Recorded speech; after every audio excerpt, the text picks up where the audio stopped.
Yemeni সশস্ত্র বাহিনীর মুখপাত্র ব্রিগেডিয়ার জেনারেল ইয়াহিয়া সারির ঘোষণায় যেন নিস্তব্ধতা ভেঙে গেছে। একদিকে যুদ্ধের শঙ্কা, অন্যদিকে উত্তেজনা।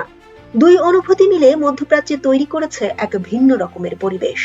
এমন সময়ই খবর, ইয়েমেনি সেনাবাহিনী তেল আবিবের দিকে হাইপারসনিক ব্যালিস্টিক ক্ষেপণাস্ত্র প্যালেস্টাইন 2 ছুঁড়েছে। হুথির কাছে এটি শুধু একটি সামরিক অভিযান নয়, বরং ফিলিস্তিনি জনগণের সংগ্রামের প্রতীক। দ্বিতীয় অপারেশনে ইয়াফা ড্রোন ব্যবহার করে আসকালানের উপর হামলা চালানো হয়েছে। সারি ঘোষণা করেছেন, আমরা ইসরায়েলি শত্রুর বিরুদ্ধে আরও অভিযান পরিচালনা করব।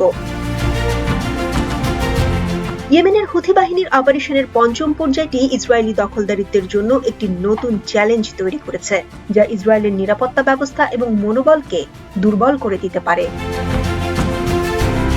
ইসরায়েলি মিডিয়া জানিয়েছে, মধ্য ইসরায়েল জুড়ে সাইরেনের আওয়াজে আতঙ্ক ছড়িয়ে পড়েছে।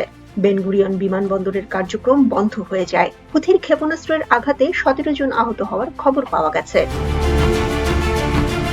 ইয়েমেনি সূত্রগুলো বলছে, আমরা থামব না যতক্ষণ না গাজা এবং লেবাননে আগ্রাসন বন্ধ হয়। ইয়েমেনের জনগণ দৃঢ় প্রতিজ্ঞ। তারা জানে যুদ্ধের ভয়াবহতা এবং শঙ্কার মাঝে তাদের লড়াইয়ের অর্থ রয়েছে। ইসরায়েলের দাবি, আকাশ প্রতিরক্ষা ব্যবস্থা ব্যবহার করে ধ্বংস করে দেওয়া হয়েছে হুথির ক্ষেপণাস্ত্র। ইসরায়েলের সামরিক বাহিনী আইডিএফ জানিয়েছে, ইয়েমেন থেকে পাঠানো ক্ষেপণাস্ত্রকে ধ্বংস করেছে তাদের arrow system.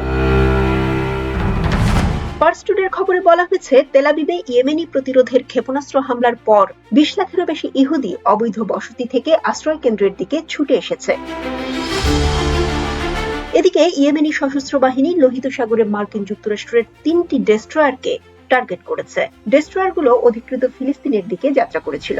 Brigadier general Yahya সারি শুক্রবার সানার আল সাবিন স্কয়ারে মিলিয়ন ম্যান মার্চের সময় এই ঘোষণা দেন।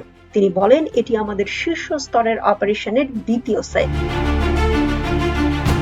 সারি জানান, মার্কিন নৌবাহিনীর ওপর হামলা গাজা এবং লেবাননের জনগণের সমর্থনে এবং মার্কিন ব্রিটিশ আগ্রাসনের প্রতিক্রিয়া হিসেবেই এসেছে।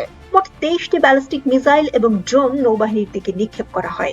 ইয়েমেনি সশস্ত্র বাহিনী প্রতিশ্রুতি দিয়েছে যে ইহুদিবাদী যুদ্ধাপরাধীদের জন্য কোনো নিরাপদ স্থান নেই। এই অপারেশনগুলো ইয়েমেনের সামরিক শক্তির অগ্রগতি এবং তাদের নতুন হাইপারসনিক মিসাইল প্রযুক্তির সাফল্যকেই প্রমাণ করে।